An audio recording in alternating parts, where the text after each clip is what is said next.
Okay, something we need to do here is deal with what I call the short drive shaft problem. So if you remember, I put these Atlas flywheels on this motor, on this AHM SD40. And as you can see, there's a very short drive shaft here. Now, on the other two, they have fairly long drive shafts. And they make the 15-inch radius with no problem. The problem is that short drive shafts really are a problem. Because when you get turned in a direction really hard, they tend to grab on and they make the locomotive wobble. And what we got to do is we got to address that problem. Now, some of you are familiar with the Walther's GP9. It has a very short drive shaft in the front. And I've gotten these at train shows because the drive shaft is broken or missing. And those little drive shafts, problem. Now, our copper ones are extra strong. They don't have that problem. If we can get some way for them to stay stable inside their universal joints, we need them to up and down, side to side, without coming out, without coming loose. So here's what we're going to do. We're going to go back to our old friend, baking soda super glue, and we're going to deal with this. Someone in the comments on a previous video reminded me of the baking soda super glue trick, which I haven't needed on any of these long drive shafts, but on the short shaft, it's the way to go.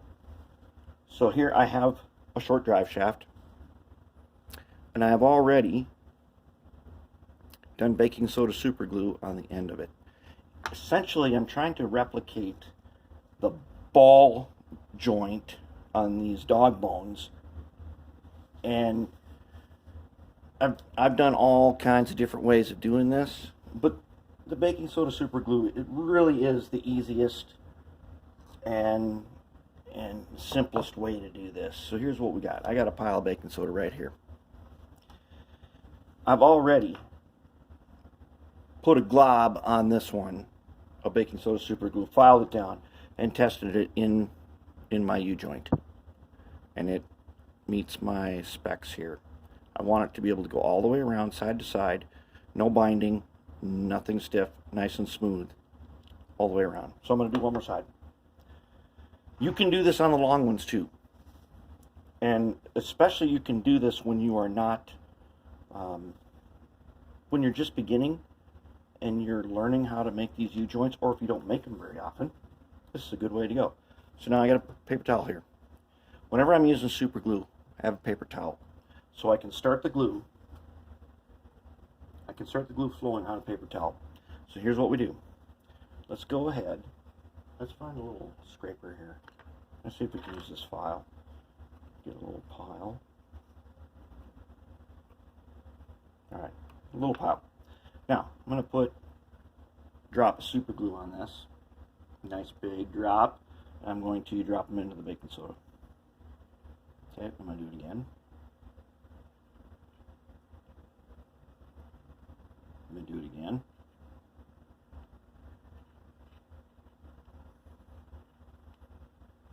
I'm going to look at it. Not bad. Okay, I've got a big glob on there, as you can see right here. All I have to do now is file it to fit. And the baking soda instantly sets super glue, so there's no extra glue hanging around. Alright, so now I got my glob on here. What all I need to do is file it so it fits in here nicely. So the first thing I need to do, and I'm going to use my moto tool to do this, and I've got the fiberglass cutoff wheel on it. Alright, so I'm going to go ahead and I'm going to take this, I'm going to start shaping it into a ball on the end. Whoop, I don't want that to stick to my hand. Okay, Now, I got to get the little nubs exposed so they fit in their sockets.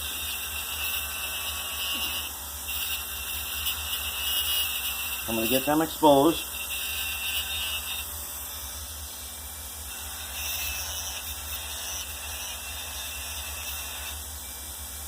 Oh yeah, you can definitely smell super glue, all right. Whooped it. You can smell it, put it back in here. Okay, let me get my little ends exposed.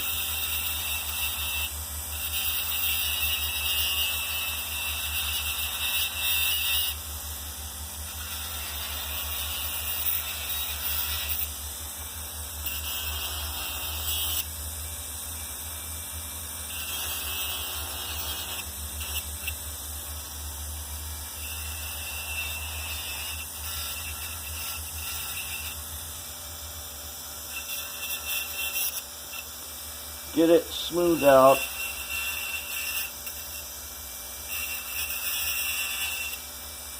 All right, I'm close enough. Let's check our progress. Not quite, but close. Close.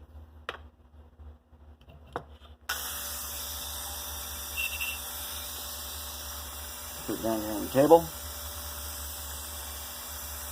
See if I can get my knobs exposed without cutting off a finger.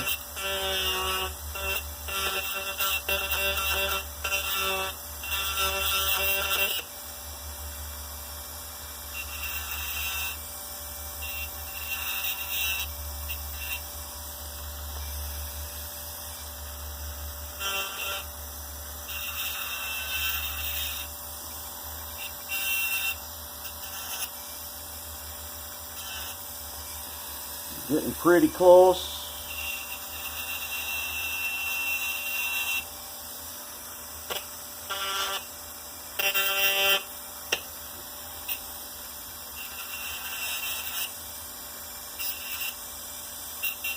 Okay, let's check it again.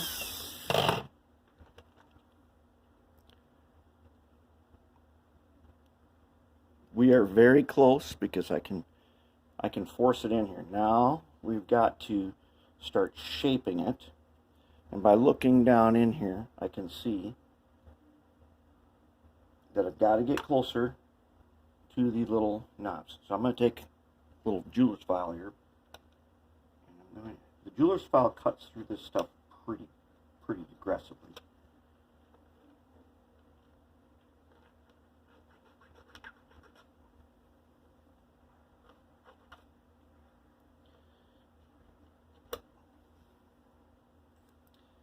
Once I get the little ends exposed, I keep getting them exposed and I keep getting a smoother fit. Go ahead with this again.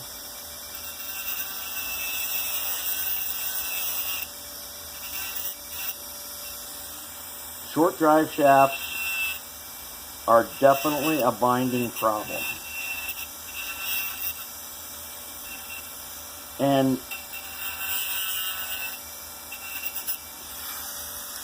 basically the only real way to test them is on small radius track, like 15 inches, like I'd like to do.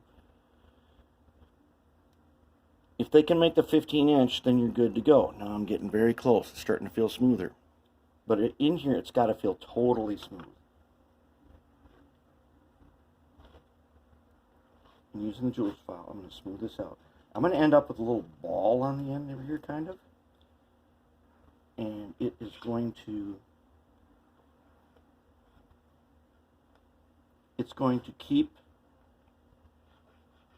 the ends of the dog bone inside the U-joint where I want them to stay. But they have to be very free turning in there. They've got to be very free in here. And by free, I mean when you take it and you go all the way around like you're stirring the pot, you should feel no binding at all. Now I'm getting down there, so there's like not very much binding. But I noticed something. we need to extend this U-joint out so we don't get a false... If this shaft is extended into the U-joint, you will get a false sense of that it's actually working. It's decent.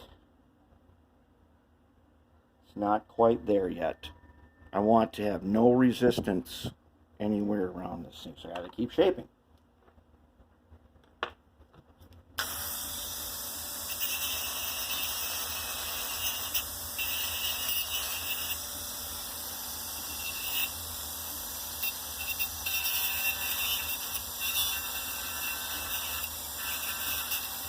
The neat thing about this, you make a mistake, you can start over at any time.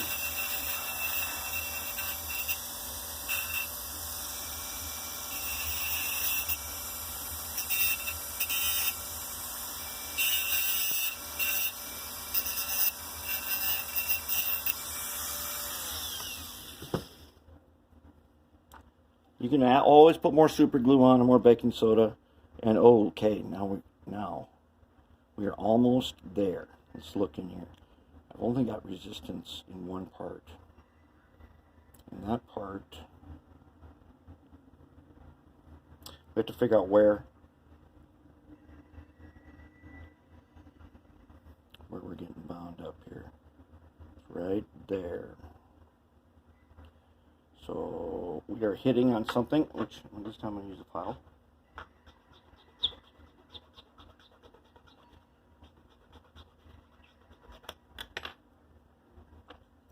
See if we got it. Almost, very close. So let's turn it around and see if we can figure out who is the culprit. Okay, I see it. It's right here.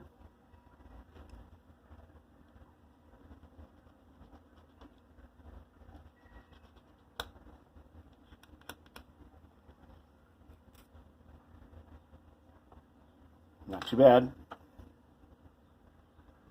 How are we doing now?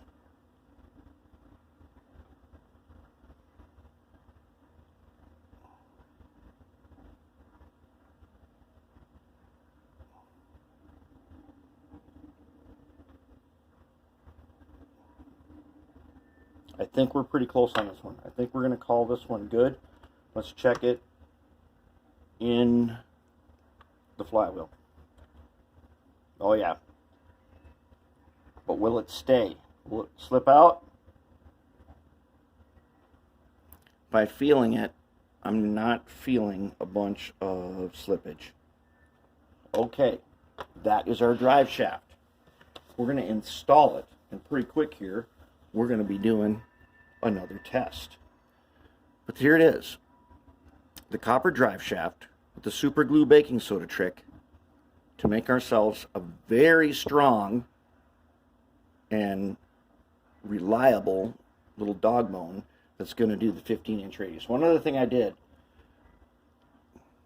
a little grinding out of the truck socket so that it can turn better. I needed to turn better than it could. With this shell, we are limited to the space inside the shell. However, with the wide cab on here, we ain't limited. We can make it as wide as we can where it will still stay on. So I made it freely, so it can turn freely inside of its socket. Now I've got it so that I'm guessing right there that's a 10-inch radius that this does. But that's where we're at. Get this problem solved and get everybody rolling.